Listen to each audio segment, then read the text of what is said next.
Well, we've made it to our final video in the series, Making the Most of EdPuzzle. The last thing I wanted to talk to you about is how do you grade these? So I'm going to show you the process that I go through. The first thing that I want to make sure that I do is whatever the point value is on the EdPuzzle, so the number of questions that you have, you want to make sure that that's the point value that you have on Schoology. So when I go in here and I click edit, if you didn't already do this when you clicked enable grading, you want to make sure that you change the points to the point value that it is. Otherwise, the percentages are going to be off. You can edit it if you've discovered that maybe you missed a question, maybe this actually had 10 and I put in 9. You will be able to fix it after the fact. You hit save changes and then you're kind of ready to go. So within Schoology, once the students have completed the video, you're going to see their results over here. So I clicked on this student because he didn't get a lot correct. And I wanted to just show you, like, if I needed to go in and manually override some of the grades, because unfortunately, the question was click all that apply. As I mentioned previously, I need to make sure that the student is getting credit for everything that he got correct. So for this example, we had all of these options and there were 3 correct choices. Now he got a 0 because he picked 4. So if I wanted to, I could go over here and override. He did get 3 of them, but then he got 1 wrong. So I could decide for myself, how do I want to grade that? So let's say that I take off just a couple of points because he got 1 wrong. So I'm going to put in a 90 out of 100 for that question. And then it will override it for you and then change his grade. So this one, he was correct. This one, he just totally got wrong. So I would leave it as is. And then you can continue on as you see fit.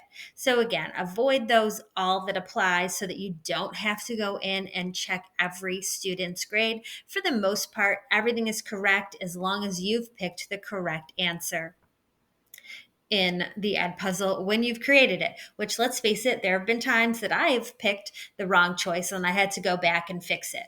But what's nice about it is I can edit an assigned video right here. So this is doing the same exact thing on EdPuzzle. So if I click on that same student, you're going to see the same screen that you just saw, and you'll see that the changes that I made are already posted there.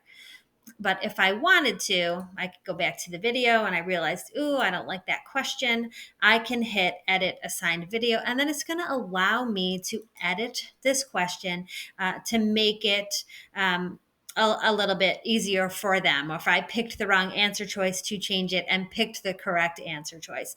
If I notice that I spelled something wrong or I'm missing punctuation, because we know that the students love to point that stuff out, you can go in and fix it so that it will be correct the next time you use the video. And once you're done verifying that all of the grades are complete, I'll hit finish here.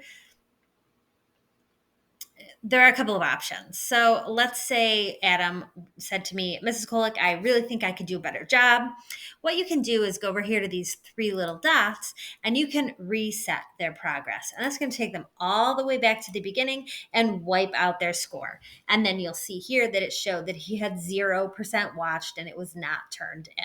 So then they can start it over and try again. The only reason I don't tend to do this with my students is because they see the correct answer when they get the wrong answer. So it will tell them that they got it wrong and it will show them what the correct answer is. So I guess use your discretion on that. Sometimes students say, I knew what it was and I just clicked the wrong thing. I make them explain to me why the answer is correct before I will reset the answer choices for them. Then once everyone is done, you can export this if you're using EdPuzzle, but you still want to send it over to Schoology. If you are using that as well, you can click Export Grades to LMS, or you can click Download Grades. The only reason I would click Download Grades is if I did want to put it into... No, I don't necessarily need that.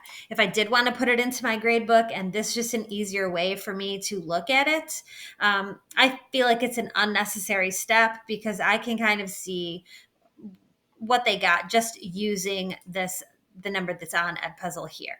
So if I don't want to do the math, then I can use that spreadsheet.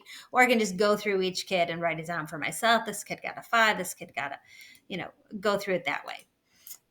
Within Schoology, it's just automatically going to be there.